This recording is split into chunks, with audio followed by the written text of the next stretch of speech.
The father of flow, so to speak, is a guy called Csikszentmihalyi. Most people can't pronounce his name, but Kotler taught me the pronunciation. So Csikszentmihalyi wrote a book called Beyond Boredom and Anxiety. And typically human beings oscillate between these states of boredom and or anxiety, or even like depression. The point is, like, we're anxious about the future or we're melancholic for the past. And that's like this constant fibrillation, especially now. It's acute, this 21st century normal. Like, we're so nervous, we feel so much pressure. But there are these moments in our lives where everything aligns, where things run smoothly, when we lose ourselves in an experience, when we lose track of time. It can happen, you know, the jazz musician when he's in the pocket, you know, the athlete when he's in the zone, the writer when it comes through him but not from him, and though it is with him, it belongs not to him. I mean, you feel, as an artist at least, like a conduit to something larger than yourself. And this particular experience, this state of consciousness that is defined as flow, is one in which you feel your best and you perform your best. And it seems to emerge under all these different conditions. People have different triggers. There are different contexts in which this particular flavor of consciousness emerges. And researchers and authors like Stephen Kotler and his organization, the Flow Genome Project, have pioneered some of the research into this space. They're building on the work of Csikszentmihalyi. And as it turns out, when people are in flow, again, not only do they feel their best, not only do they perform their best, but like existentially it puts them in the right space because they're not so concerned about the future anymore. In fact, they're living in a deep state of eternity now.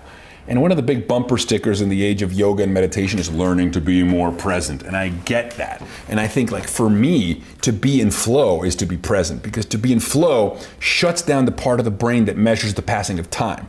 So you literally are in what Kotler calls the forever box.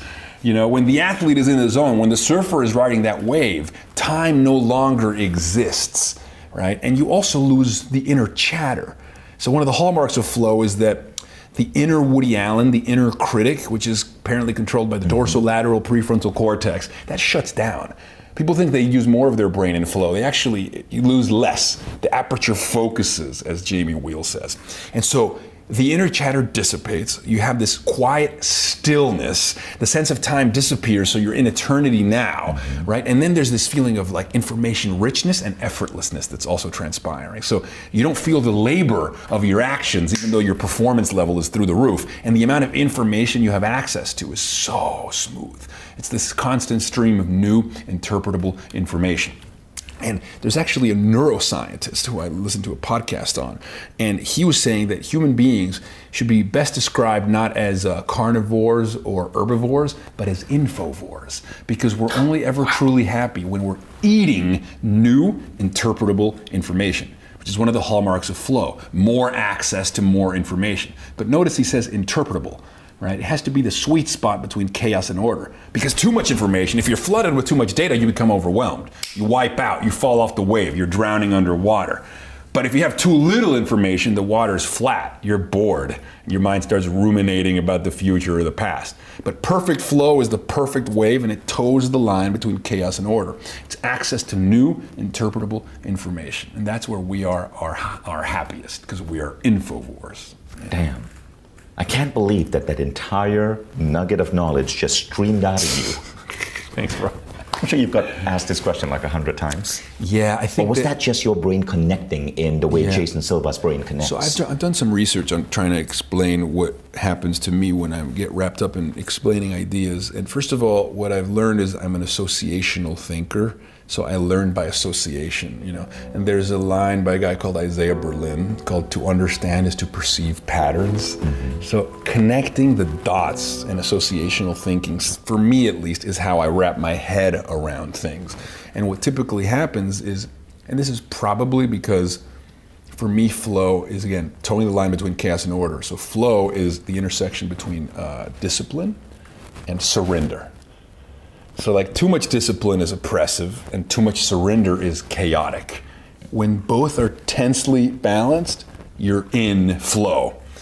And so I would say that for me, these ideas, you know, they're coming at me, right?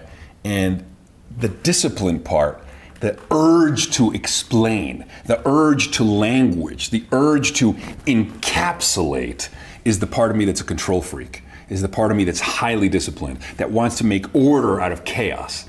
But the part that invites exposure to new ideas, the part that avoids dogma, the part that is willing to question everything I thought I knew, the part that invites disorder is me bringing a little bit of cognitive disinhibition, because that's where all the new information comes in from. And so it's both, you know. I know a lot of people that tell me, Jason, just let go all the time, just surrender. You know, but if I just surrender, I wouldn't have the camera with me in the moment where the ideas are coming through. You know, obviously I'm getting out of my head for all this inspiration to happen, but I'm also highly disciplined. The camera's charged, the camera's there, I'm with the right person, and when the download is happening, it's like hit record on that. And I sense that you do something very similar. You know, I've noticed you in flow. I've noticed the way you run the conference, but I also see the machinations behind the scenes that are so highly disciplined. Even the fact that during this conversation, you still have the wherewithal to be like, don't forget about that camera. So I think that we're actually very similar.